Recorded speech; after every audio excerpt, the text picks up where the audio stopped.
I'm studying at the University of Pretoria in South Africa, where I have just finished my Ph.D. in electronic engineering, majoring in communication networks, specifically concurrent systems, which involve the application of artificial intelligence on cognitive radio networks. So those are my research interests, but mainly I'm interested in predictive and prescriptive analytics for big data problems in artificial intelligence. So in this case, I'm not a practitioner of artificial intelligence, but I'm a pragmatist. In the case that in computer science, they come up with these things, and then I can see how I can solve telecommunications problems using what they've found out. So, yeah, currently I'm locked down this side. I can't go home, but I've been allowed to come to campus these days. So I'm in the office right now where I'm working. So after that, I'll go to my place. That's all. All right. Last but definitely by no means least, Mr. Thandelwethu Dlamini.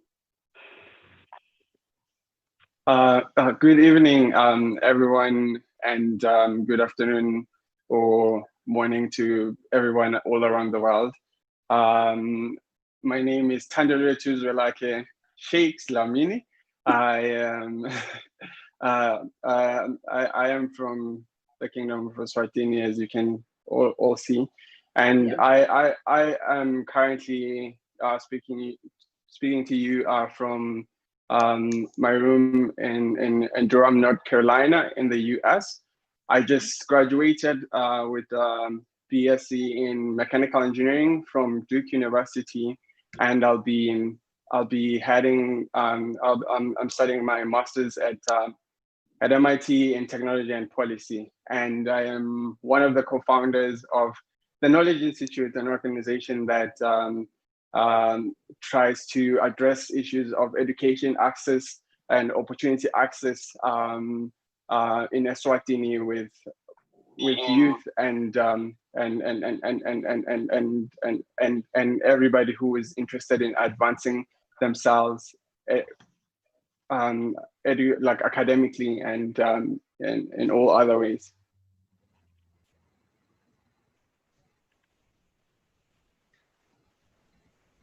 Hello?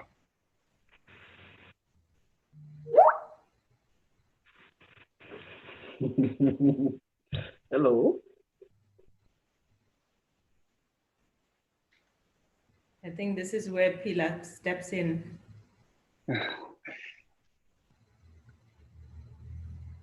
Yeah, we can continue.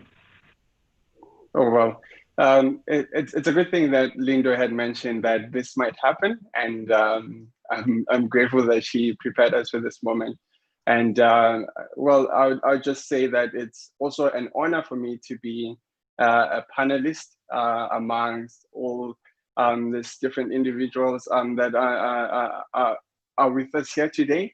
And I'm looking forward to an engaging conversation where I am going to learn a lot, and I hope that whatever I say could also add some value to everybody who's watching from home. And yeah, I would give this back to anybody else who wants to elaborate on that introduction. Okay, maybe I can elaborate because mine was like the briefest. So I'm with MTN and I'm in the IT department, have been for a while. Obviously, I have occupied a couple of roles. I think I've touched all areas. Maybe the one area that I haven't touched on is on the infrastructure perspective. I'm currently in delivery. So we design solutions and deliver to you guys. I'm sure as we continue, we will end up talking about the products that we roll out to the business. So in my space, we look at rolling out systems which you eventually don't get to see up to the part where you have a product that you see. So yeah, I deliver. I allow the operations team to then have the sleepless nights. For me, the sleepless nights are when I go live only. I'd say it's very interesting because we get to work with the rest of the world. We work with South Africa, India, you name it. We are like one world, one big world. So yeah, it's very interesting. I'll give somebody else an opportunity to elaborate.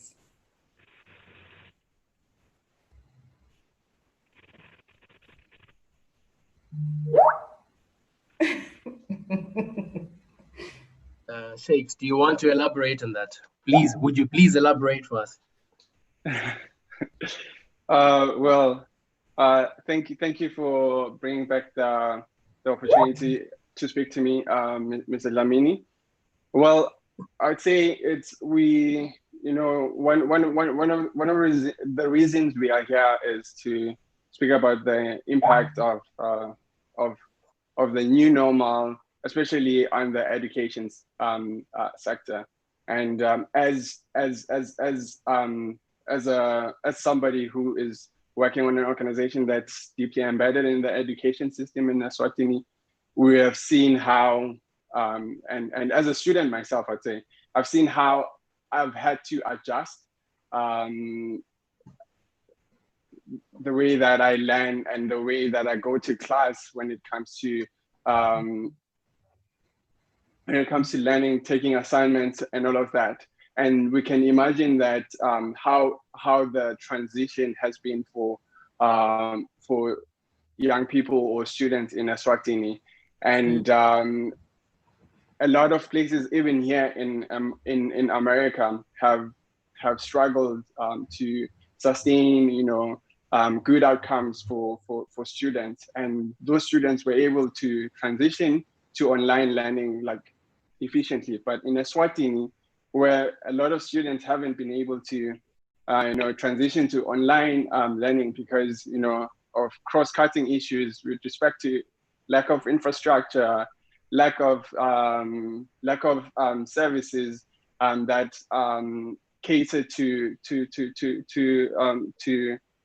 remote learning, lack of resources such as like data, or lack of resources such as like the devices that students would need to use to log into online classes, and also lack of expertise, because now teachers had to come up with I'd say innovative ways in which to teach and ensure that the continued learning of students while they were from home.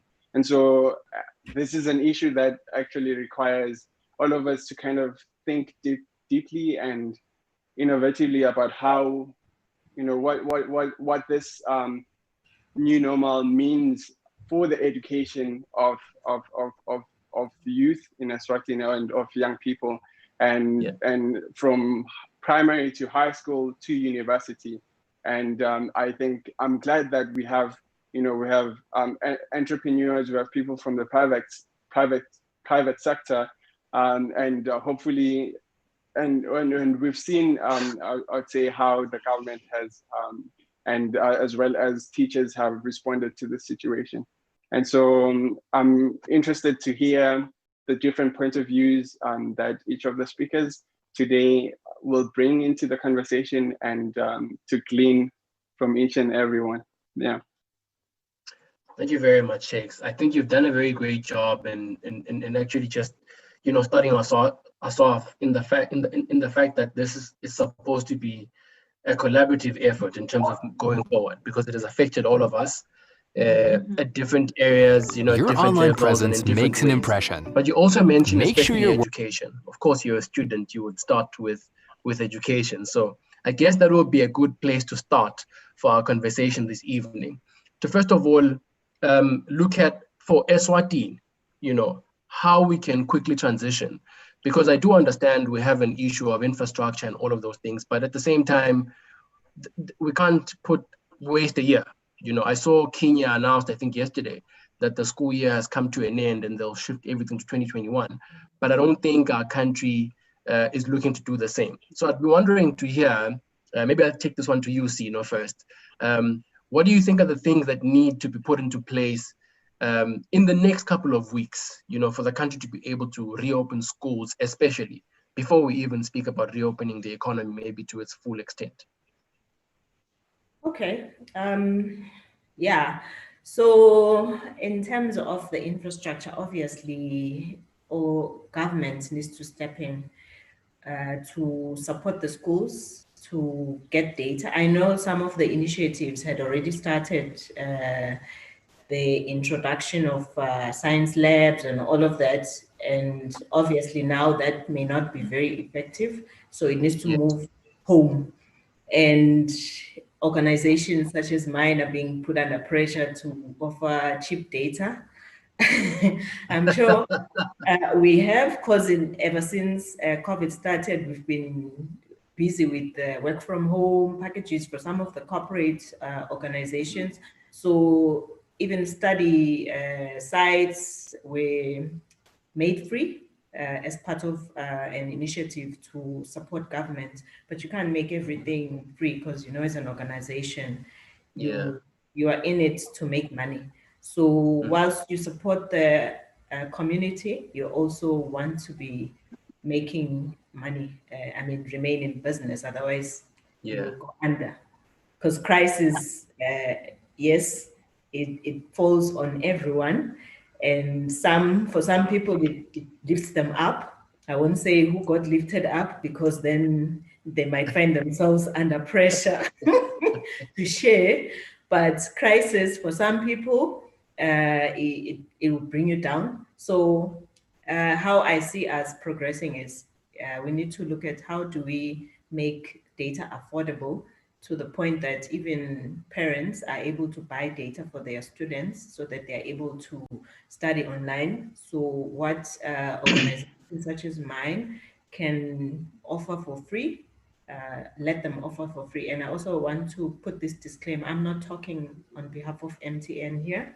I'm talking on behalf of myself. So this is not official MTN business, but as a community member, I would suggest that government looks at exploring such things.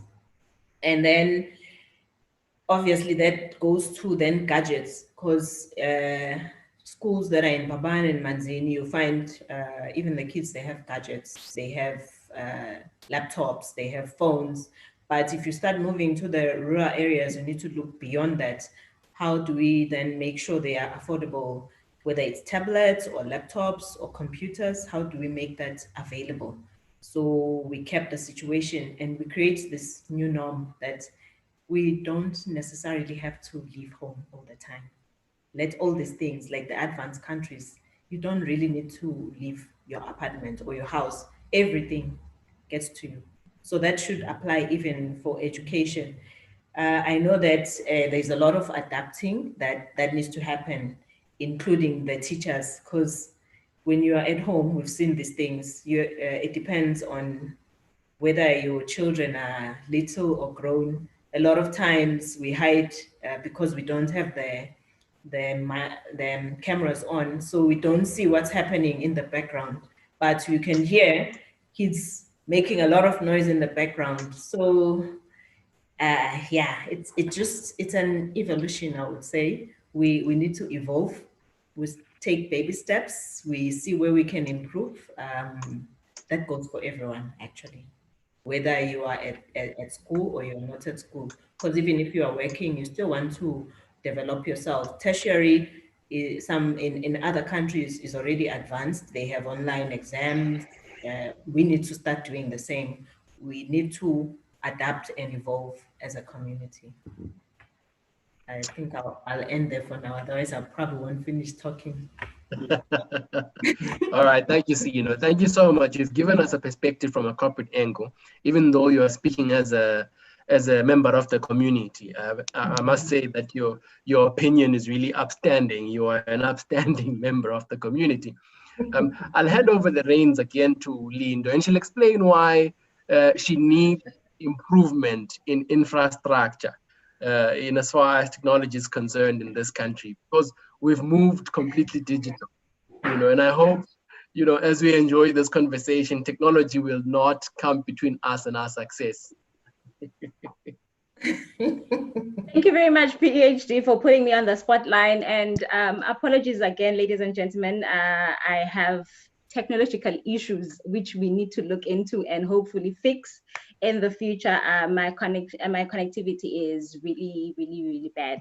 I hope that I will stay here for for the duration of the conversation, and we won't have an interruption again. Unfortunately, I'm not sure where you guys were now, but I will try and pick up from where Ph.D was in terms of the conversation. I heard that you guys were speaking about institutions, learning institutions, and in terms of data and connection and people learning, and the people learning online. And you mentioned the fact that we have students that are taking online exams, and yet and that is progression on its own. But unfortunately, we do have students that are not, don't have access to even the gadgets themselves. They don't even have access to even knowing what data is. Then we have institutions that actually are not even online as we speak, and students are still at home. So I'm not even sure how do we mitigate that, now, because of the kids that are left behind, and we have the ones that are in the city that have all the access to everything, and their education is progressing. But at the end of the day, we want to get to a first world country that has educated kids, and that educated kids is all abroad. That is, the whole nation should be educated. We shouldn't leave any man behind. But due to the new normal, we have, unfortunately, the scales have tipped. We have people that are now lower than others.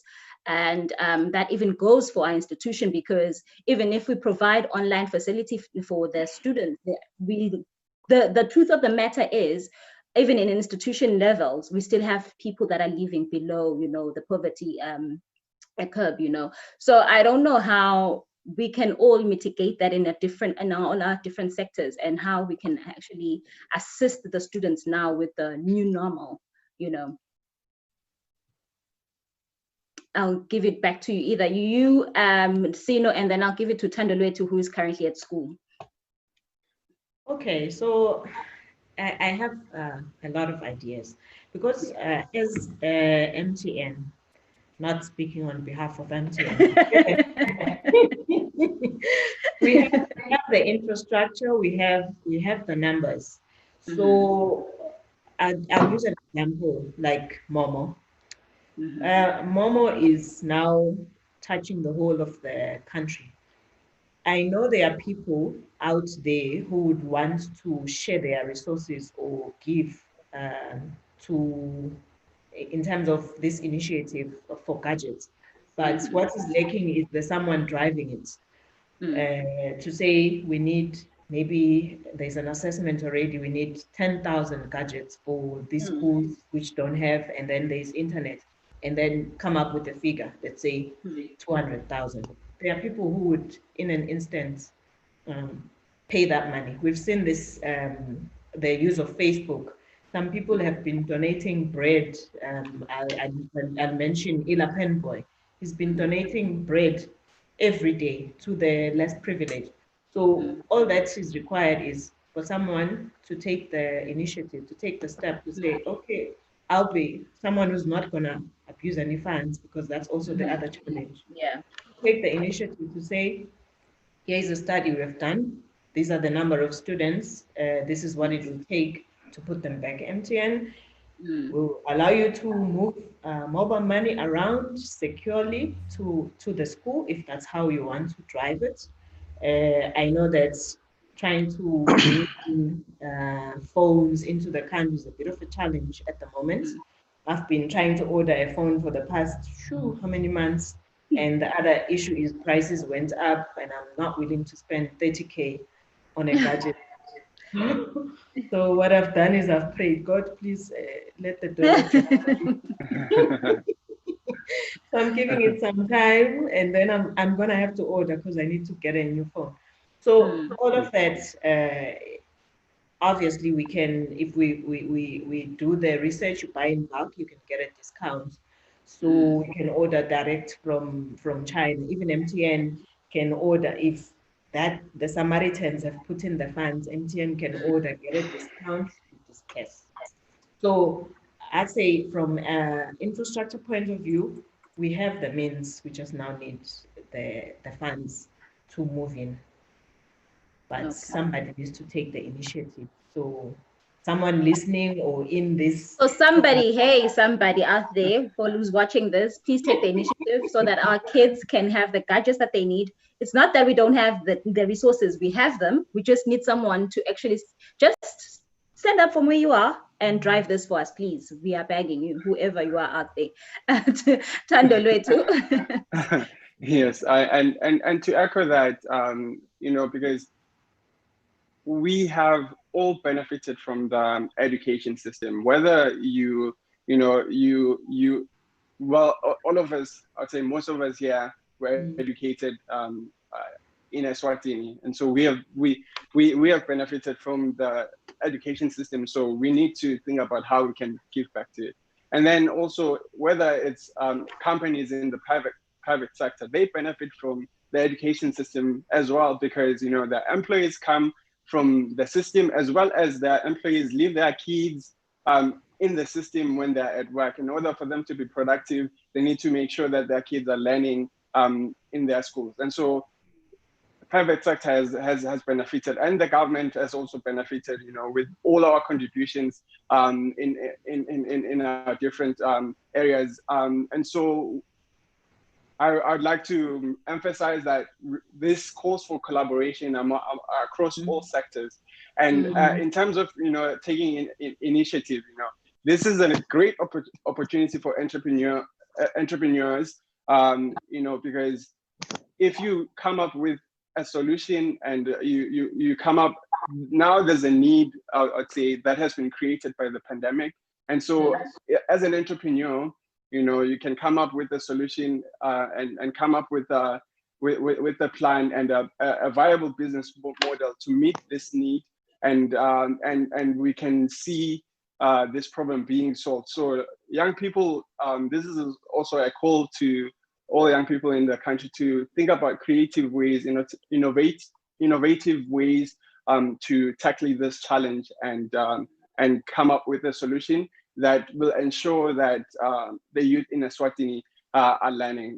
And at TKI, we are also working hard to help spread information to young people, to continue using different platforms, social media, and the newspaper, as well as with our good partnership with the MTN Foundation to share information about what opportunities are available for young people to take advantage of, to advance themselves academically, or to continue learning from home, or other opportunities to advance their careers, as well as maybe advance their entrepreneurial pursuits.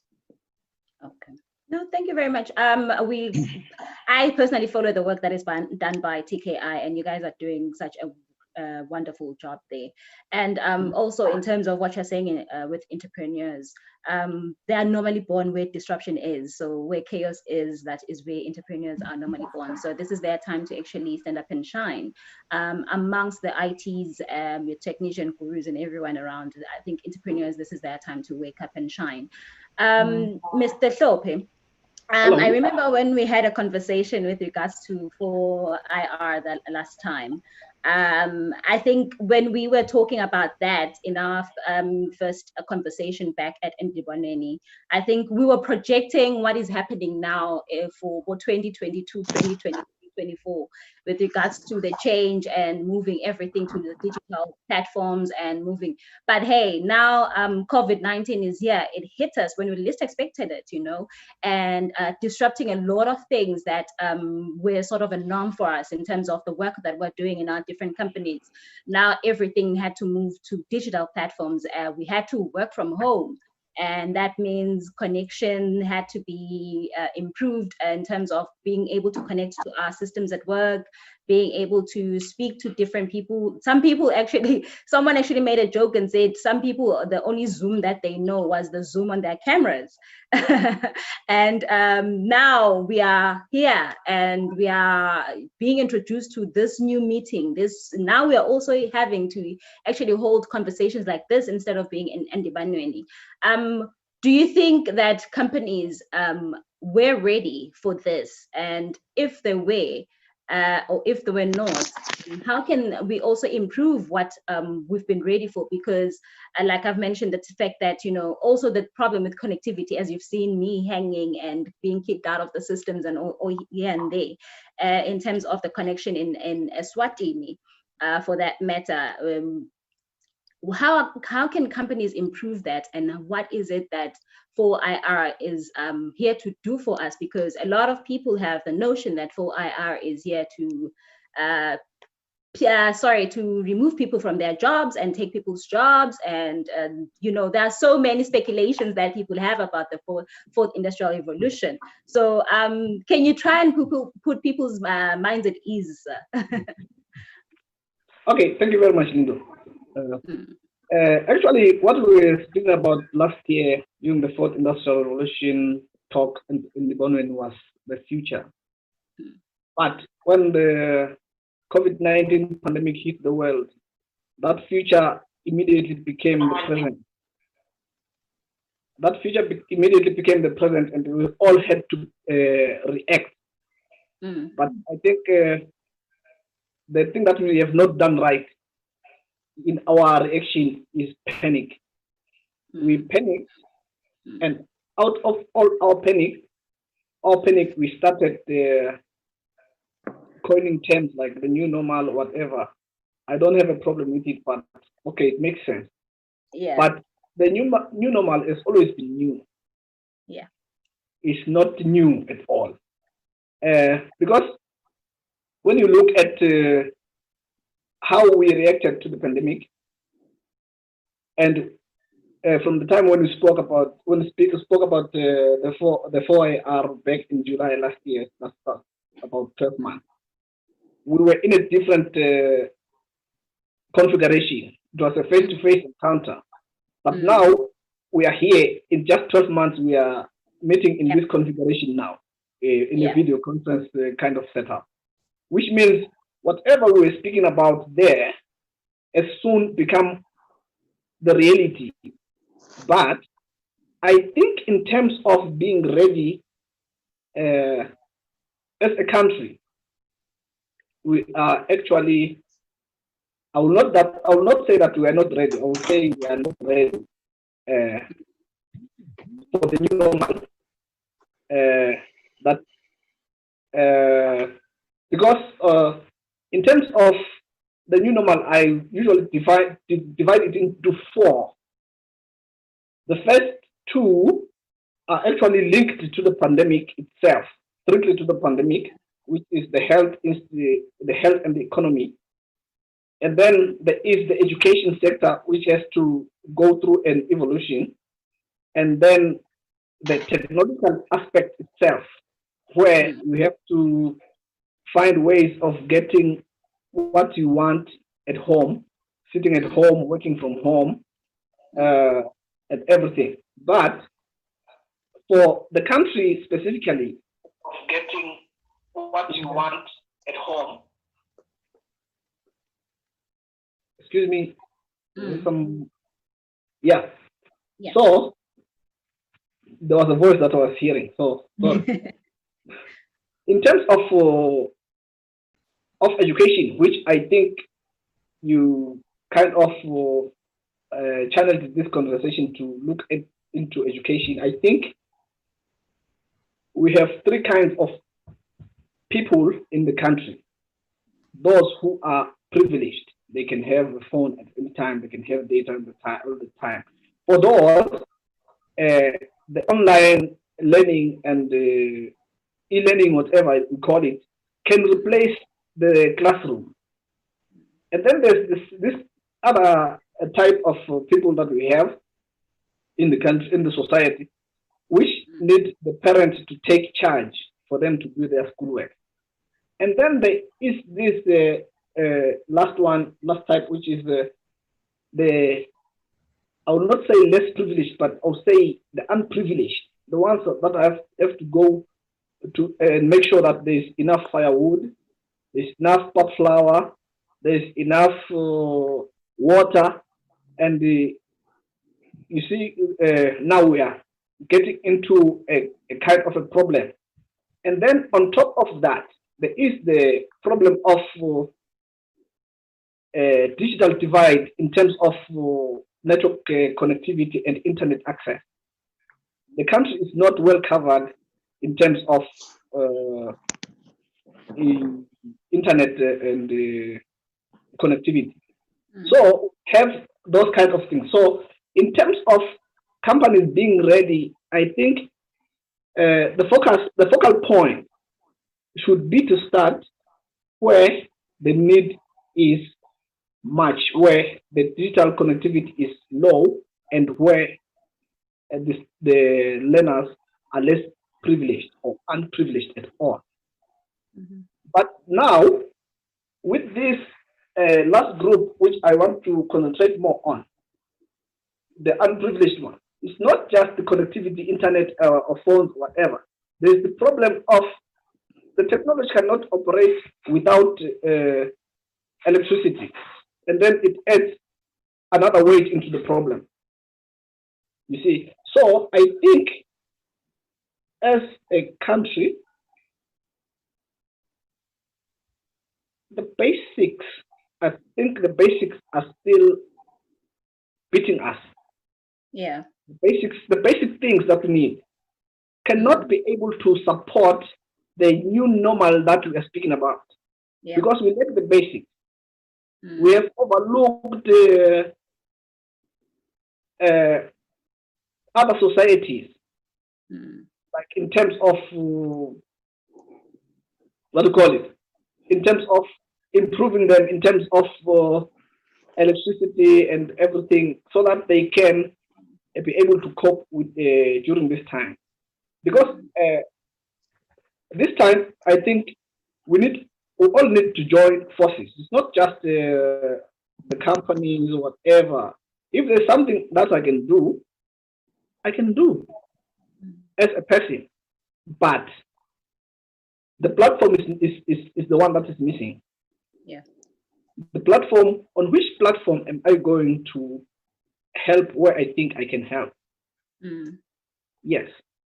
Because for me, or for us who are in this video conference setup, we can speak about the internet connectivity. We need the new normal.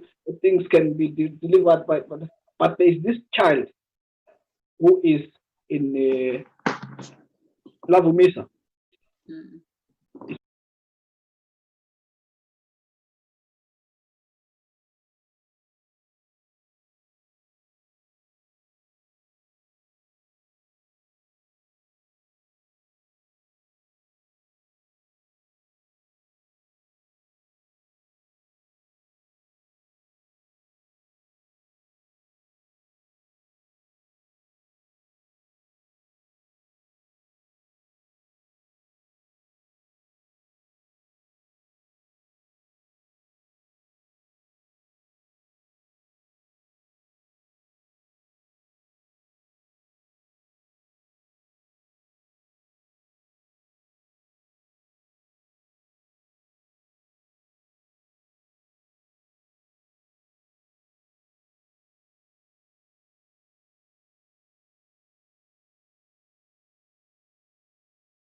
now, and soon as it's done, as soon as COVID is done, we are just back to, hey, ngisendele nali paper walifile nga 25 July 1998 lapha, instead of, you know, moving through the systems and being able to get everything on technology wise. Do you think that we are now in a process whereby we're moving into the digital and technological sphere, and we are going to stay here, or we are going to go back to how things were, because hey, you can't change an old dog. All right. My understanding is that COVID was an accelerator. It was a catalyst to a revolution that was already happening, like Shope just said. So I believe a lot of companies, for example, that have adopted remote work have realized that it's saving them on costs on rent, for example, for office space. So it's something that will continue. So even though some operations will go back to being a physical, but it'll be a very small office. A lot of the people will remain remotely. So yeah, my belief is that the change is going to be permanent, because also, you know, COVID will stay for a very long time, and people will be forced to adopt the change. But then I also believe there's a requirement for a lot of structural change, rather than just adopting these technologies, because for the purposes of maintaining productivity, whether at work or at school. For example, like I think in education, because I'm listening to the conversation that's going around in education, and there are all these problems around electricity, access to gadgets and data. Shouldn't we be having a conversation about changing the structure of how the content is even delivered, not just how it's delivered, but the content itself. How does learning continue under the present circumstances?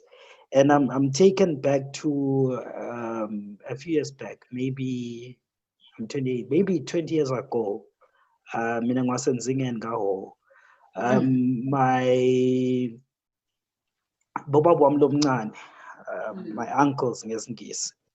My uncles, there was no electricity at that time, but then those people in rural areas who were in high school at the time used to have these radio systems.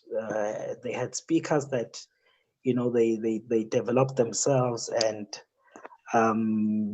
they had solar panels, that batteries that were charged by solar panels, that their houses were wired, and they did that solely on their own and on education that went around the community.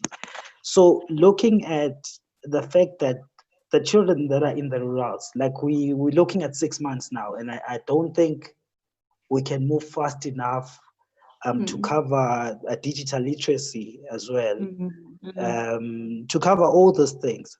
I don't think we can move fast enough, but what we can look at is developing activists that can go to the communities. You know, I believe you need one person with a device in a community to actually assist learners or students with continuing learning on traditional education, but also those people with skills, at least, you know, get the kids to continue learning some of the skills that they can learn that can be useful for their time.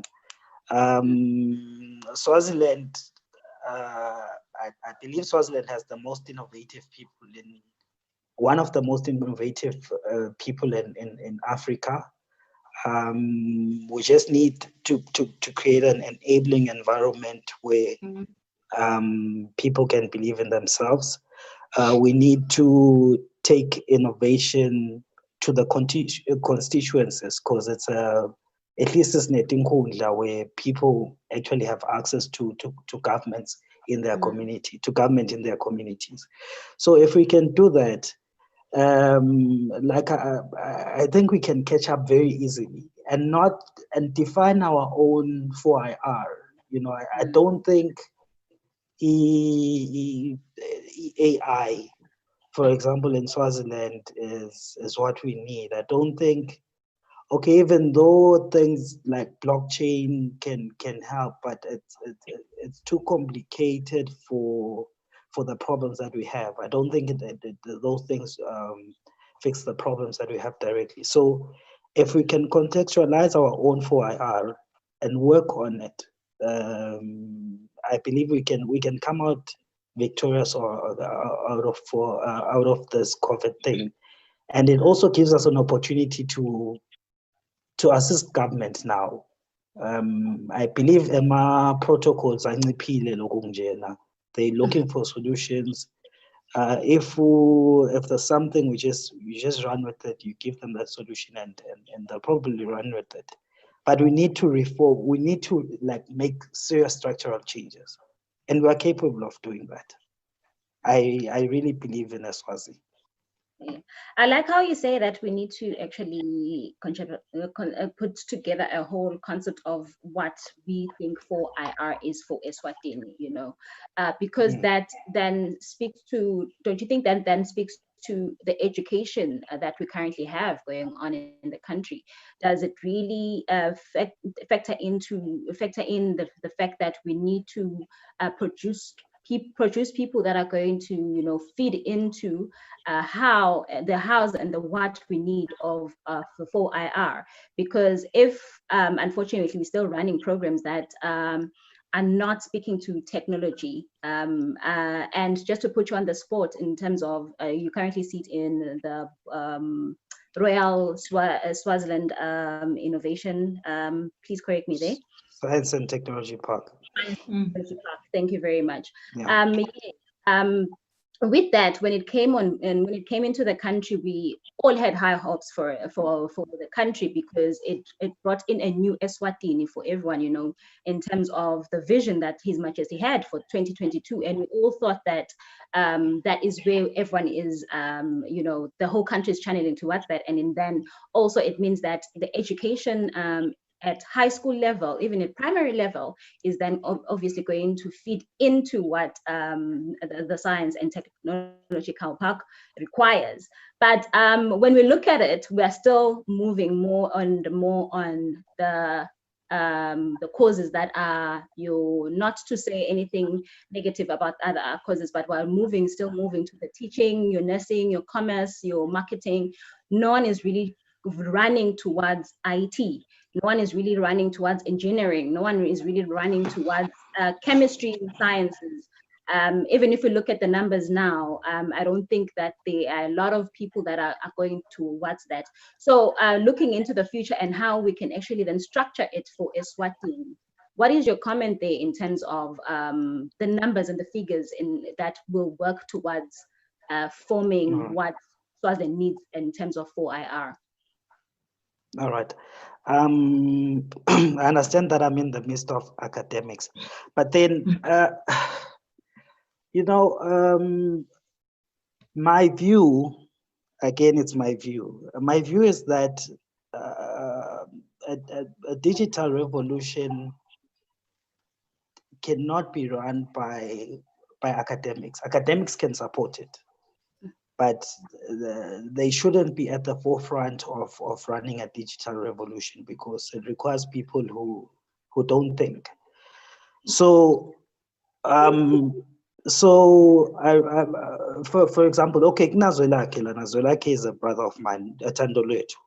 We actually grew up together. Yeah. When you say they don't think, so man, no, I'm coming. Okay, I want you to give me an opportunity to bring this. Yes. Okay. The reason why I say it requires people who don't think is because change happens so fast. 4 years, in a program by the time you're out of that program, what you are learning, Has changed. is thinking has changed. So you need people who move so quickly. So that's why I'm saying that you need people who don't think. So, for example, before there was 4IR, I learned technology. In school, I never did anything to do with technology, by the way. So before there was talks about 4IR, I learned how to code using YouTube and all those resources that are there. I was studying law. Okay. When I was 14, 2006, ngihlala emakolweni kaManzini. I learned how to build a CPU at the age of 14, and a few basics on hardware, on computers and whatnot. But then the idea back at home is that a person who works with IT just fixes things. So the creative part of IT wasn't there. And then we've had a problem where people go out of the country to learn. And then when they come back, they become support and not creators. So there's that understanding that, you are just a kind of a support person. Yeah. So that kind of mindset that is still on the ground, I think has affected the optimism that everyone has with institutions like the Royal Science and Technology Park, because when people go there, like it basically operates like a school at the moment, where people learn IT courses and whatnot. And you do have the entrepreneurs that are there, but then, there isn't much yet, because the creative element and the solutions that people use, we're using Zoom that is from the US instead of maybe if there was a Kumana or something from Swaziland. Yeah. Ngabe kahle. So the creative element isn't there yet, because the driving forces of the revolution are not actually the entrepreneurs, the 21-year-olds, the 18-year-olds, because you need those guys who do not think out, who do not reason too much, Who basically who are not just afraid don't consider to take that a there's a risk. box. Yes, who just do things. You understand? Yeah. So yeah, I think, but things are changing. I believe. I believe things are gonna change. I just hope the change happens very fast. But yeah, we need to create an enabling We're faith in you, sir. We're faith in you, sir, and the fact that you are a board member means a lot, because you are young and usakhona gijima and usakhona nekuphumeka from your peers. Yeah. So we are hopeful that with you on board, there's a lot that's going to change, and we will definitely get that kumana, or But we need more young people though. Yeah. Yes, and definitely. kufanele bavele, because Definitely. kufanele bavele. But at the moment, mina into lengiyathiko and into leyangenza ngidecide kubaleka, because I told my father I had to leave Swaziland in end of 2006, because I had all these ideas that I had in my head, and I realized that I don't think the environment is, because like for example, if you claim you want to do the things that Bill Gates is doing, people will laugh at you, because people don't have hope. You understand? So, but if we can create that environment and encourage those people, if an entrepreneur who's building some tech thing, like, just talk about those guys, boost them like they do so that, because I'm up like you had a 27 or 28-year-old, you're sitting with bantu labanabo 60 bo 50, and awukhuluma lo mfana lona naye nalethu indoda. So the more young people take up space, the better. But it's in our hands. Definitely. Yeah. Definitely. It's So in we our need hands, more but it will definitely happen. Yeah, we need more young people. So we need to create that environment. We need to create that environment, celebrate them. Like the ones that are there, not the ones that are outside, the ones that are there on the ground that are facing, the humiliated in everything. Celebrate those ones and push them so that ngoba nyalo ngabe sikhuluma nyalo nebantu labalena emakhaya. Look at Kenya. Kenya is not like a posh country like South Africa, but innovation wise it's very far ahead. Yeah. And it's also a poor country. So I don't think the fact that we are poor is an excuse for being digitally illiterate and unprepared. So basically, we just need to make Eswatini a fertile ground for dreamers. Yes. So people can just be able to dream and have their dreams implemented and supported by everyone. And that, and more than anything, that has to go on with our government and our peers and us as the people. Us as the people, yes. Us as the people. Because the government, like I think we are looking for too much. We're asking for too much from government. Yeah. Because even in the US, like it's not the government that's driving the innovation there, but Tendolete will confirm whether I'm right or wrong. In South Africa, it's not the government. The government is catching up now, but it was the private sector. It was the entrepreneurs that actually targeted the private sector, say that, okay, we want to take your money. We want to disrupt you. This is what we're planning on doing. We're bringing blockchain. We're removing banks. We're doing this. And then the private sector started shaking. But the entrepreneurs had that confidence because the people were supporting them. So they had the people. They had the influence. So the private sector had no choice but to jump and support. Yeah. So I believe it's in our power.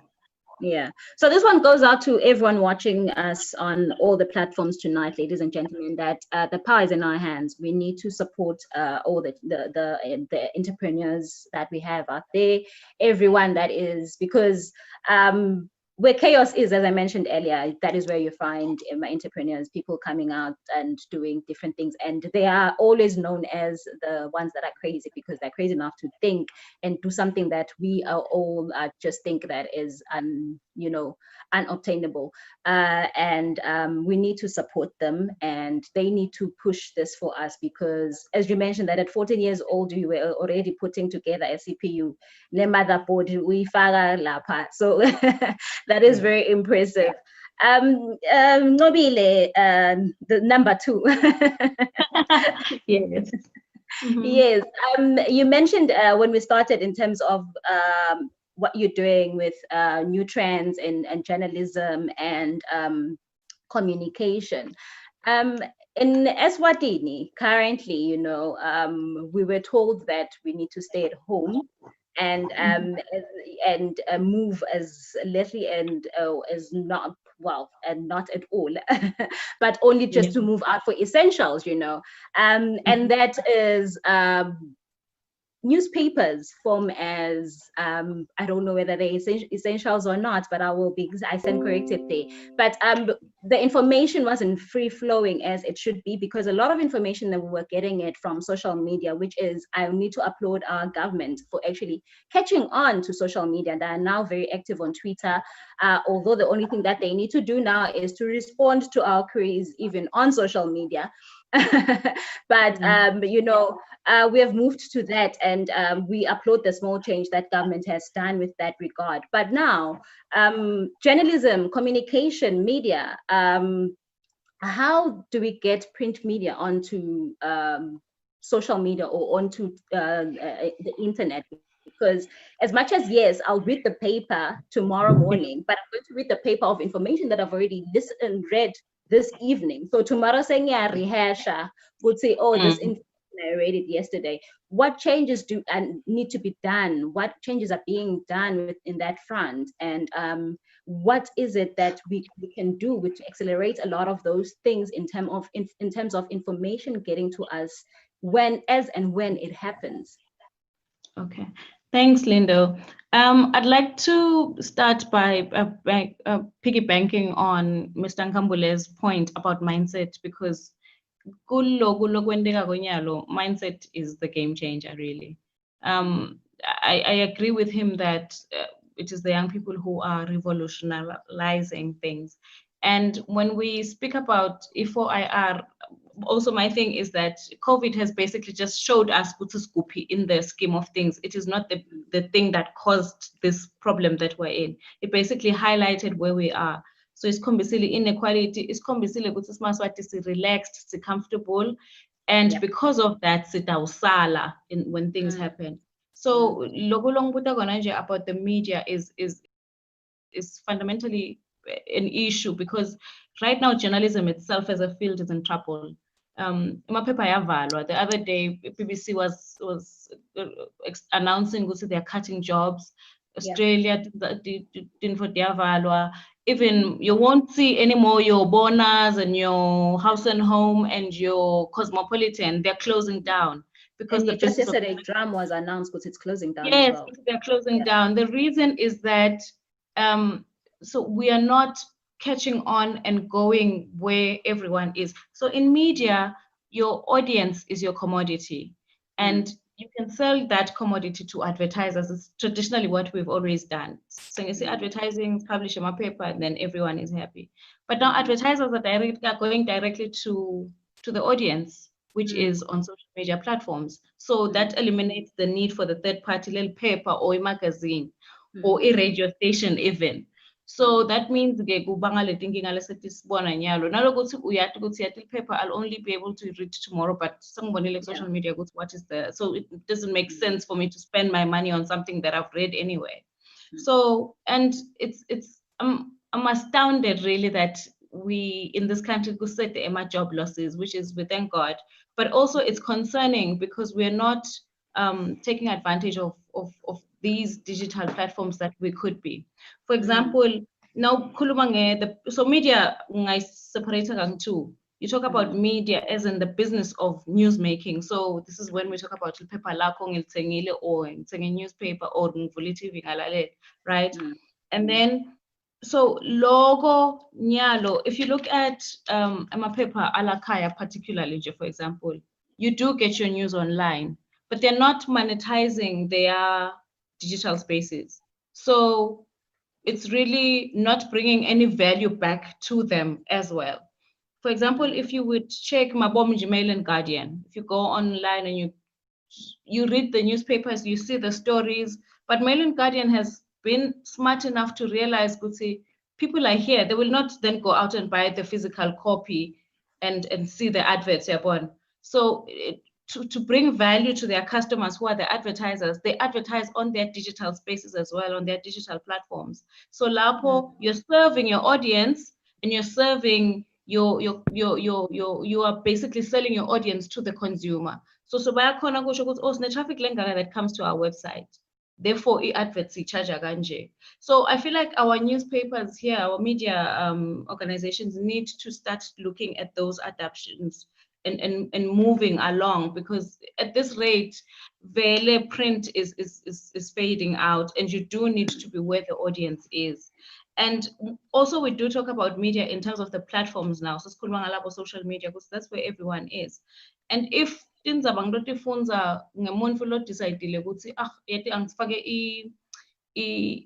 statements are some minister of health online, there's no need for me to buy now this credible paper. So you've lost me as a member of the audience, and yet unale credibility when this is why we talk of fake news now. It's gonna problems are gonna, but we do need our media agencies to then come back on the platforms where people are, where their audience is, and monetize that to derive value, and in that way be changing nabo and adapting to the new normal. So those things aren't necessarily happening in the speed that they should, but we do note changes, like other news, like other media houses are catching on, because Nobuga Swazi TV, for example, what Swazi TV has done is they have a YouTube channel, right? None of us, okay, very few of us in Swaziland watch Swazi TV. Yeah. So they had their YouTube channel, they were putting their content on there, we didn't care. Kwafike COVID, bahamba bayocoverisha eHospital Hill, nangabe Prime Minister announce. What did we all do? Ngoba sithi Swazi TV endlini, nangithi singene ku-YouTube, sachecka ukuthi sigadze kupha ukuthi namuhla iyaqala yini lockdown, iyagcina lockdown yendani. In that way, we are engaging in the comments, siyakhulumisana. That's good for Swazi TV, because now Sankona, I'm looking around, how they have a travel channel, they have a travel program, they have this and that, they have this and that. So they've managed to, and they still bring their advertising along. So when when they sell their space to their advertisers, they say, oh yeah, we have Swazi TV, yes, the audience is from Gaga, but online we are also present. And ngoba, it's not enough to have an audience, it needs to be an engaged audience as well. Yeah. So yeah, and they're doing it so well that they're on Facebook too. Like randomly, I'm scrolling my Instagram and when advert, I don't care, I don't have Swazi TV, I don't watch. I go on Facebook, I see the advert for Ekaya again. I'm like, okay, when my comments, man, and you go in, you want to see what people are talking about. You see people are saying, this is good, this is nice, this is good.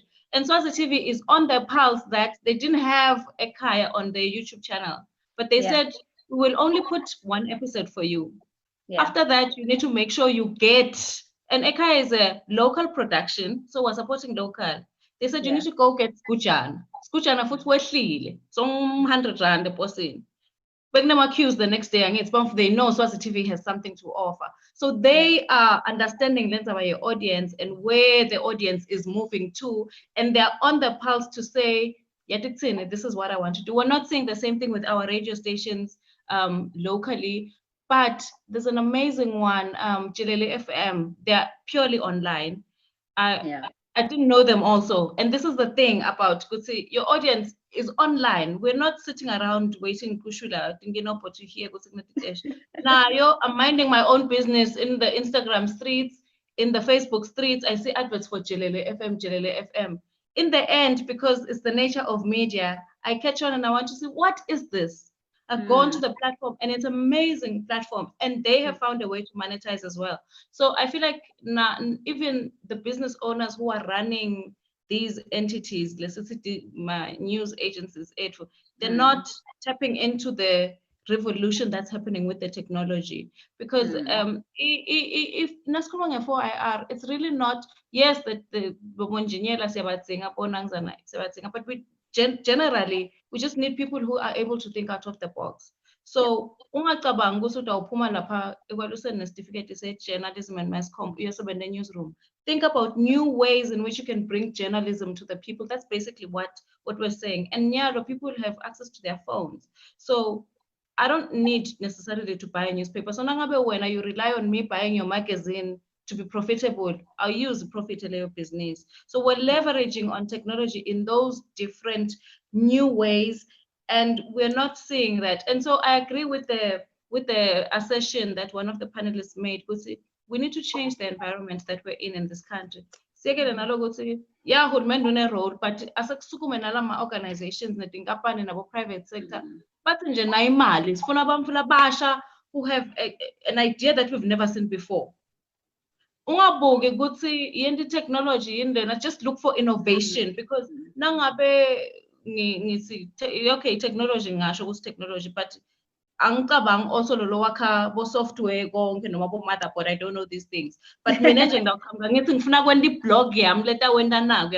so look at the innovation and our companies and our people who hold the purse, the profitability, because these things, you need to give them time and just let them play with money in a safe and secure environment where they know, because if this thing doesn't work, my whole family loses their house, they lose this because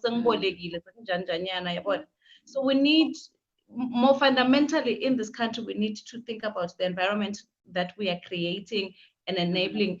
And I'm happy to see that a lot of Swazis, for example, are starting to be awake on the opportunities available on YouTube. If you go on YouTube and you say YouTubers on Swazi YouTubers, you see a lot of people showcasing their skills. You see, this is the beauty of the 4IR. Ube engineer or ube IT person, you can just take your skills in a certain way. There's a thing that we're calling the COVID phenomenon, where people basically realize that people are bored at home. Kuna Lazy Makoti, who's a chef in South Africa. She has a book out, a cookbook out. Yes, a She cookbook, took her cookbook and said, today I'm teaching you how to make this. It's in the cookbook. She started cooking online. Her book is #1 today on the top sellers book list. So you have people who are doing makeup online. Yeah.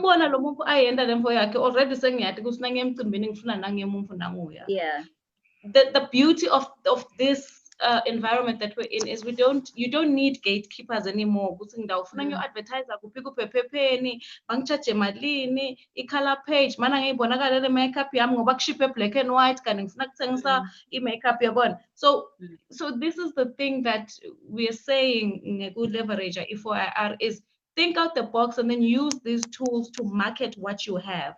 So now we at Funga sibone ube nepage ku-Instagram siyawusho ukuthi ngiyamthanda lo ngoba ngeke sikwadi vele otherwise asayi ku yini bese lencwadi lenkulu yaseposini lenetinombolo telephone directory direct asayi lapho nangifuna i-service sengivele ngingene ku-Facebook noma ku-Instagram and nangifuna i-recommendation so someone will tell me okay angeke ngiyeke ngiyobuka sithi ingakhi impahla takho letendile ngiyeke Instagram ngiyobuka lo msongo wakho lo uthungile. So these are the things that we're saying, and these are the things that we need to support. Those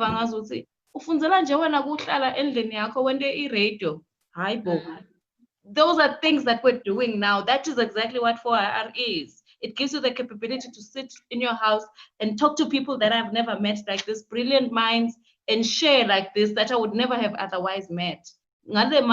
Gadgets for this now. Wow. So I'll leave it there for now. Woo, that is such a mouthful and it's so insightful. Hey, wow. I think a lot has been said about 4IR and a lot of people are scared of it. I remember one point in time I was in class the other day and our lecturer asked the question, what's the first thing that comes to mind when you think of 4IR? And the first person that answered was me losing my job, you know, and if when a lot of people think about it, they don't think about it the way that you've just translated it to us right now. Just take those opportunities that it comes with. There's so much that 4IR comes with. It is just not necessarily robots as everyone thinks. No, it provides all the different platforms that you can actually, you know, once you think of a new skill, you know, because also I think our biggest problem is as a people, we are very, very lazy. Once we learn one skill, we just sit with that one skill. So now 4IR uyafika and disruption skilling is funzile ukuthi ati mina ngathi typer lana kuphela njalo sekune-laptop le ngithayiphisa ngema-keypads la clear lanjanjani hayi no or iyangithayiphela senginenkinga. I think we need a lot of reskilling, you know, teaching ourselves, learning every day, also in terms of what the opportunities that are out there for us and in bettering ourselves and with regards to new norm. Because I feel like, yes, if you don't learn and you don't improve yourself, but it's all up to you because as Piwa said, we need to think like there's no box at all, you know. Entrepreneurs do that, like good del bogisi, guys, not even outside the box, like good del bogisi.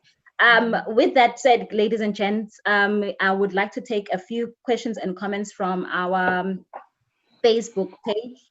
I think the first one that we will go to is Bongegile Terima Tsenjwa on Facebook says, Eswatini is ranked as one of the countries with the highest cost of data.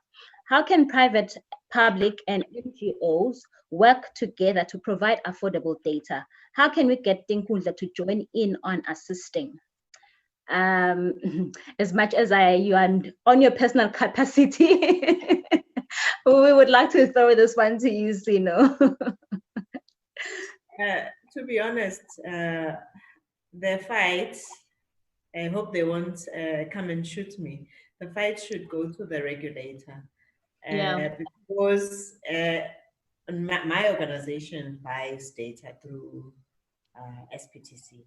So if we buy for 50 rands, we can't sell for 10 rands, otherwise we'll definitely go under in high level, if I would put it that way. So the regulator needs to look at how do we lower the prices to the international standards, because I agree, it's not very cheap. Even I just got disconnected. I had to switch to another device because, yeah, but fortunately I do have the option. So if this one acts up, I move to the next one, but that doesn't go for the general person out there. Yeah. So the quickest or the easiest way is through the regulator. The regulator must come up with what is the acceptable pricing for data, and it should go to the wholesale. Then for us, reducing the prices, it will be easy. Okay, sorry, the other alternative is if we don't go via the, the mentioned wholesaler. So that's the other alternative. Okay, just to follow up question there. Currently, does the company is the connection worldwide, countrywide now in terms of is everyone covered in terms of connectivity, or are there still places that are still lacking with and because also that says even if ngabe nginayo le data lena but maybe connection kude ngedolobheni ngiyothola isignal ngiyokhona ngena. All right, so we have I'll be a bit technological or technical. So we have 2G, 3G, 4G. If we look at 2G, we'd say maybe 98% coverage. 3G, I'm not sure specifically the figures, but it's a high coverage. Then you have 4G. 4G, obviously, we're not covering the whole country. It's your Mbabane Manzini corridor and then certain areas, because there's also the cost of infrastructure for us. So you want to target the places where you will get the revenue in terms of smart devices. So we can't just go to Madlang and PC and put 4G there, and then there's two customers who, I hope you get the point. But in terms of coverage, yes, 2G, the whole country. 3G, we've covered maybe above 80%. It's then to be corrected, but 4G, that's still in progress. But the focus is the Mbabane Manzini corridor as primary. That's where we have the smart devices. Okay. No, thank you very much. This one is on education. I will like to give it to either Mr. Hlope or Mr. Dlamini. Dabula A. Dlamini says, is our education system relevant to global changes in relation to respond to job creation? If you'd like me to repeat that, please let me know. And you have to choose between us. Which one do you want to reply, to give a response? I can start with you, sir, and then we'll go to the one that is currently obtaining his master's, if I'm not mistaken.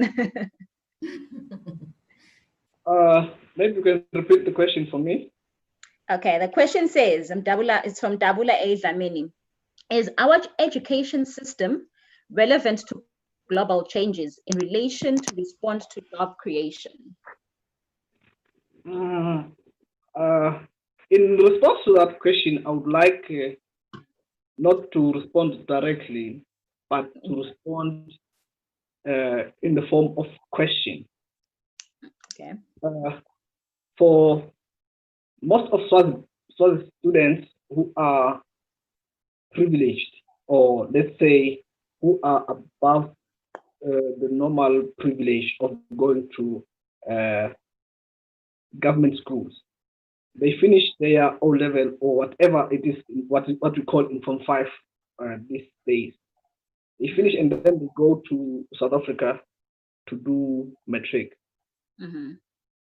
So, what is it exactly that they want to supplement by finishing high school in Swaziland?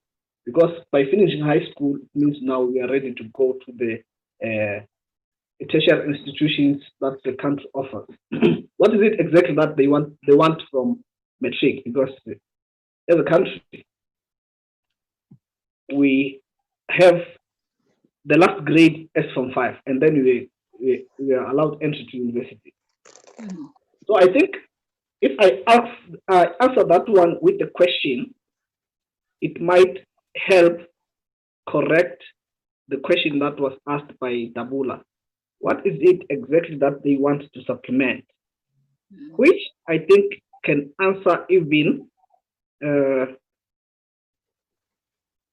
the fact that they want to go outside the country to improve their education or something. It means that there's something that is that they see that is missing in the whole education system.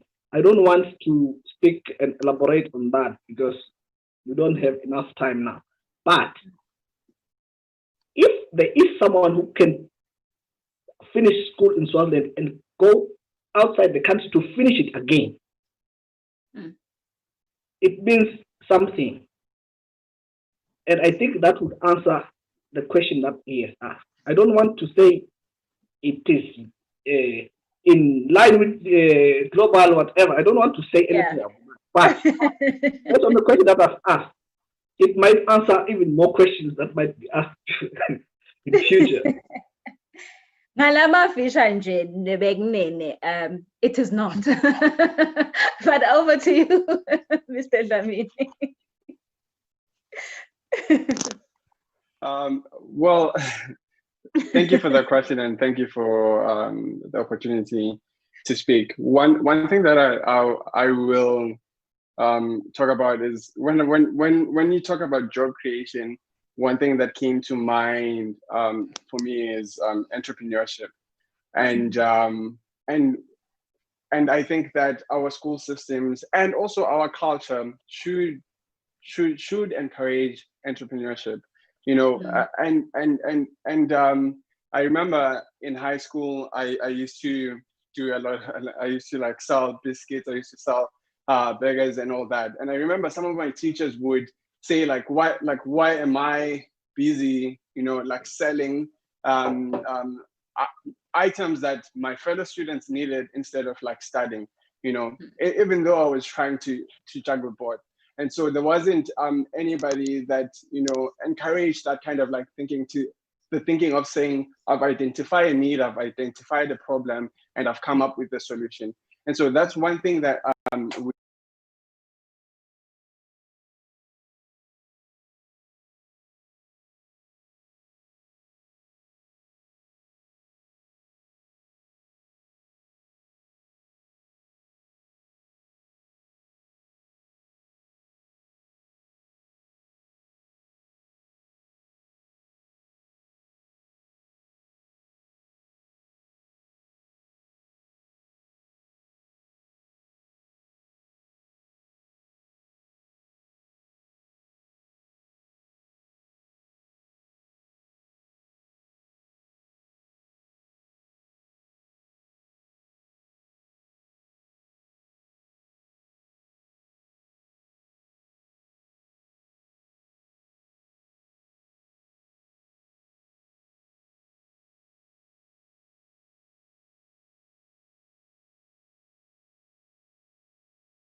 It's from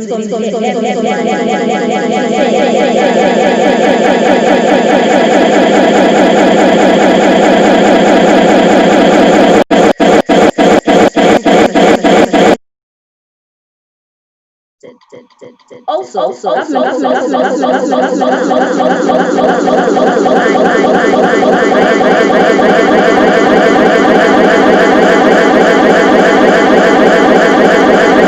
your comment on that one.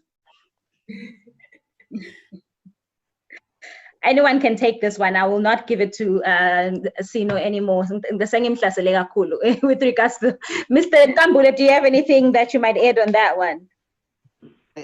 That's too political. But then,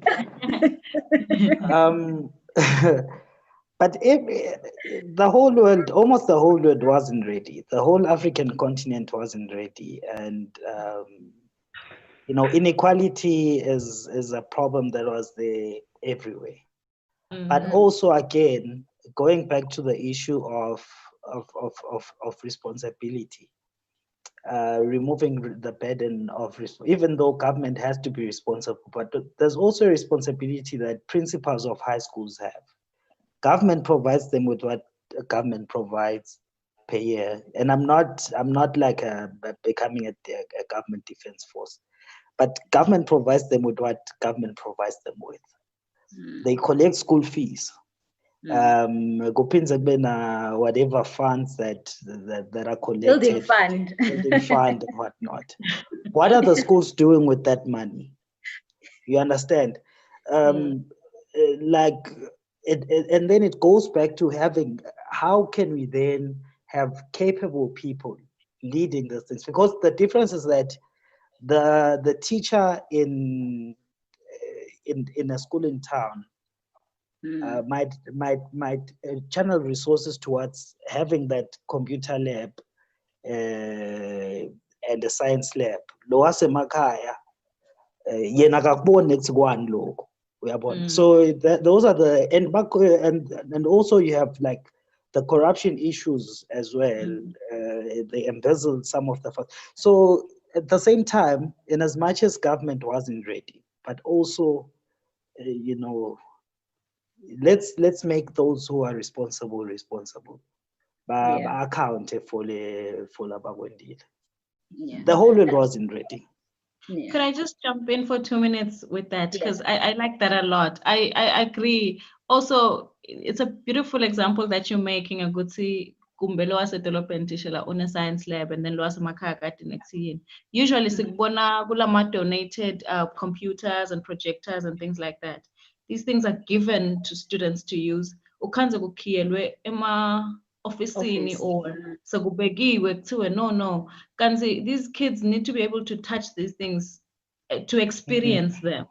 And in this way, these are the gadgets that we use to teach them. And bese logo kwenda lokuthi sicabanga technology, we think gadgets. Kanzi lokuthi nje ngikwadi ukuvula i-laptop le skill leso nokuthi ngimaneuver njani around kuyasala lokho ngoba basinika baka-UN safaka sakhiyela ngoba sibekile sibhatakweba uyabona. That's what is for the students to use. So sisacabanga nale issue yema-gadgets, sicabanga nokuthi i-gadget iyodwa nje umfana esikole ayimsidi. They need skill development to use these things. Like Mr. Nkambule had mentioned earlier, because digital literacy is important, and it just doesn't come nangabe vele ugule ku environment lengavumi. So we do need leadership, insight to those things almost. Yeah, because we need our leaders to be aware of what's going on in the world. But sometimes now the prioritization, you wonder yourself, do we see the changes that are happening? Can I also add? Yes, please. Because I see Mabizo, I understand they focused on the students, yet we still have the entrepreneurs as well. When COVID came, because of the culture that we have in the country, we are more, I want to see you to do business with you, which is the wrong culture. So this has sort of exposed everyone to say, okay, my company is not digital. And instead of dying with the company, the entrepreneurs should start thinking, okay, clearly I need to be digital. And not only the entrepreneurs, even the potential clients or the answer their emails. business people they can work with, they also need to have a change of mindset. Okay, I know there are trust issues. We don't have physical address. We want to see an office because should someone then be shady, I need to go and But if everything now is online, where am I gonna get this person? And maybe there's some money transactions that have happened. So yes, this is challenging, but we need to see how can we innovatively overcome all these challenges, such as how can I validate that this is you and where can I get you? There must be another way that we can validate a person and we can find them. And actually, sorry, and actually a point on that, what Nobile is raising. Like, in as much as people are complaining about the cost of data, almost everyone has WhatsApp. Almost everyone has Facebook. Like the majority of the people, I know that in the population later, WhatsApp stock files are thriving. Like it's possible to create an online store on WhatsApp now and operate it on Facebook. Like why are people not using those resources? Like they're on the app every day. It will use the same data that it uses for the fake news that spread every day, and the chain messages that people always forward. They spread every so day. why so why don't they? I think we need to take that responsibility as a people. I really believe we need to push that each other. I think a lot of people use we tend to use social media and just to spread the fake news, spread that information. We just go in to look at who's wearing what, who's doing what, and we don't necessarily look at what we can do with it and that is going to benefit us. I think that is a change that needs to happen to all of us, that we can use social media for good, and there's a lot that we can gain from social media, from the different platforms that are there. So a lot of people need to learn that moving forward. I think this actually leads me to a comment that I want to make with regards to what Nobile said in terms of mindsets and insights and preparation, because also with how COVID hit us, I don't think that a lot of companies were able to do research and read up and actually get to identify what their company's needs, their current needs, and analysis on what needs to be done for them to actually catch up with the whole technological side of it. So a lot of us are playing catch up a lot, and it is somehow, in some companies it's showing, and in some companies it's not showing, because some of us are paddling underneath and we're ducks on top. But there's a lot that needs to be done in terms of going in and sitting down and saying, what, this is the situation that we currently have at hand. How can we improve ourselves? How can we mitigate the situation? And what can we do for the public? And what can the public do? And there's a comment here that I think I'd like to share, because we are out of time now, unfortunately. This one is from Seni Mayabane. She says, we need to cultivate an innovator owner mentality and not just a user worker mentality. early on in our learning system, we tend to be consumers. Yeah. That comment, yes, that we have from her. But due to time, is unfortunately I cannot go through a lot of the comments and the questions that they have sent through. But I would appreciate it if for those that have Facebook to go onto our page to assist with the questions that are there, maybe just tonight and then tomorrow and then whatever comes on. But because a lot of people want to know, a lot of people want to learn, but because of we are limited to time here. But with that said, I would like just to give all of you just 30 minutes to just say your parting words and maybe words of encouragement or words that, because we are, like we mentioned earlier, that we are dealing with a new normal.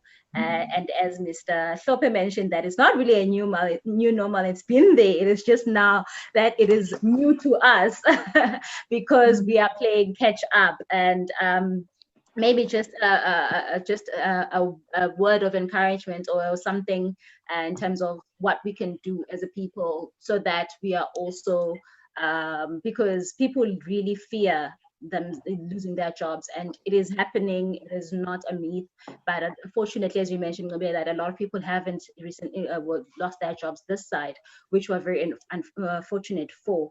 But yeah, just the 30 seconds brush through. I will give it to the ladies first. Okay, I'll go first, as I did in the beginning. Yes. My parting words is to the geniuses out there, the app developers. We as MTN, we have introduced some API integrating platforms that we would like them to come and play around with, because that would be a business opportunity, because we would want the corporates in the country to have apps such as your water, SEC. I know they have Facebook pages, but let them evolve to apps, and that's going to come from the different geniuses out there. So we have Open API, we have Med API. That's one of our new platforms. We are ready for you guys. We are ready for your innovation. Come, let's play and change Eswatini. Even the agriculture sector, just because you are growing cabbages does not mean you don't have to marry that with technology. Technology is around us. Technology should be our friend. We should embrace it. And let's say to the whole nation, let's learn to adapt. COVID is here. We don't know when it's going to bid us farewell. Papers, we should try and reduce as much as we can. I had someone come through to my door recently. They wanted to sell to me an app. So in our engagement, I asked them, why are you trying to give me a paper? Because for me, a paper is COVID. I say, why are you giving me COVID?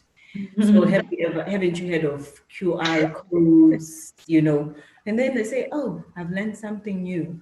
But let's go out there. Google is the best university in the world. Anything you want, just go to Google and ask, Google, how can I do this? How can I better my business? How can I improve my business? And you specify what business. There are so many tips. People are not stingy with information. Let's be friends with Google. I know you'll say, yeah, but data. Yeah, use the data that you have. Instead of going to Facebook for fun, go to Google University and learn something. Thank you. Otherwise, it was wonderful spending time talking about the new norm. Look forward to another session if there would be.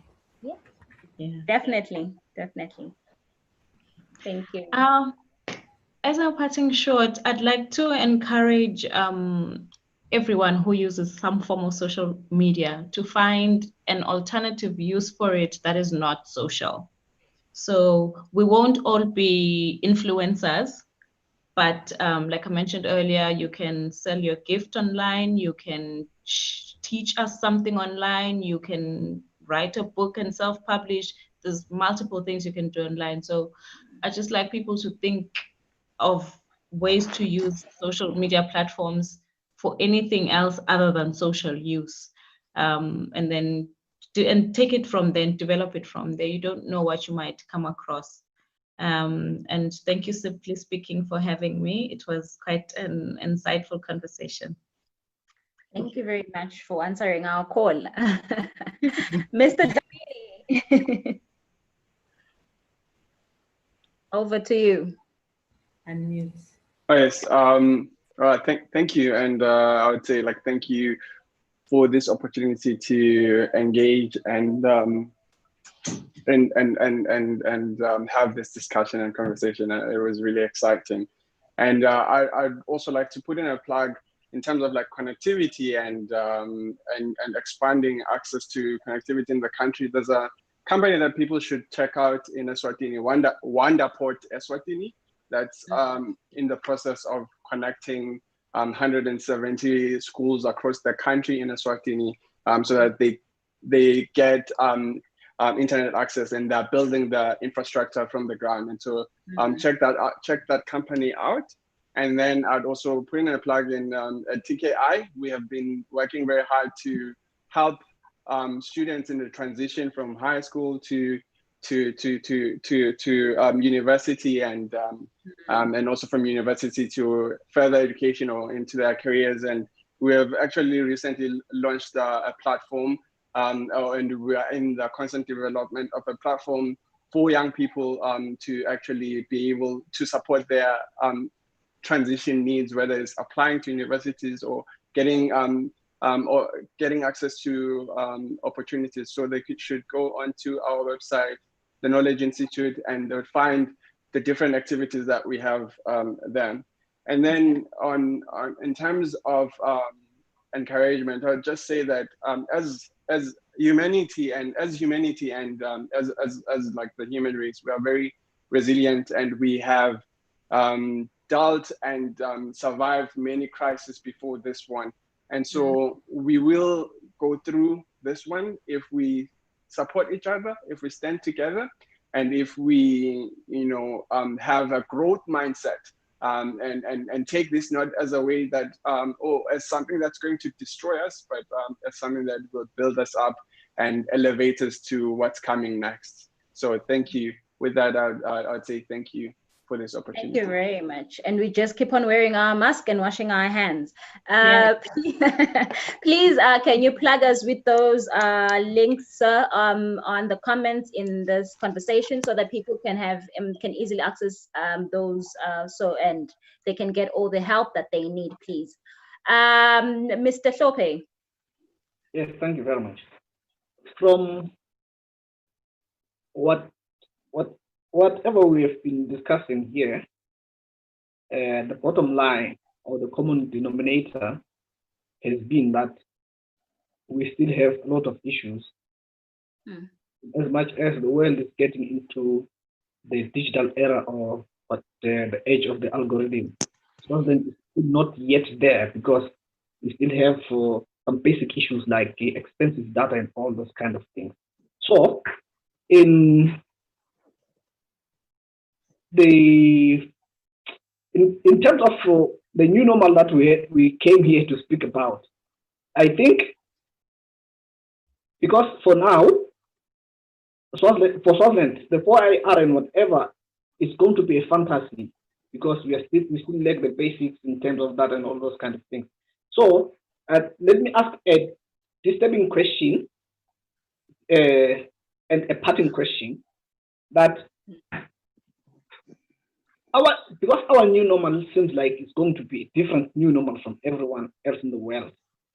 Because in as much as the new normal is a term that has been coined, and that it's a new normal because we are not going to go back to the old normal post-pandemic.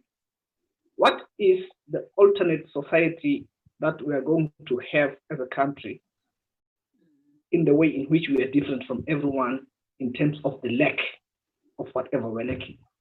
And if the plague lasts long enough, and the pressures that are mounting continue to mount. People dying, people losing their jobs, and everything going full swing. What is the alternate society that we want to build in order to reconcile with the coronavirus that is plaguing the country? In terms of the alternate society, I mean the post-pandemic, what I would say, post-pandemic economy that we want to build as a country. Mm-hmm. As post COVID-19, if there's going to be anything like that. Yeah. What is it exactly that we can do? Because it is the common denominator from what we have been talking about is that we still lack the basics. Mm-hmm. So for us to think about the new normal the same way in which the world is thinking about them, we have to fix the basics first. Mm-hmm. Put electricity infrastructure and everything, and then we can think at the same level as the other people in other countries and so on and so forth. Mm-hmm.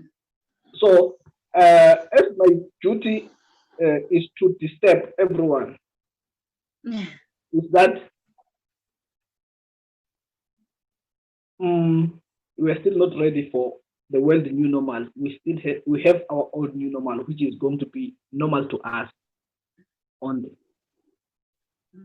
Okay, thank you very much, sir. I hope that someone on any of our platforms out there will answer that question for us. Mr. Ngambule. Mhm.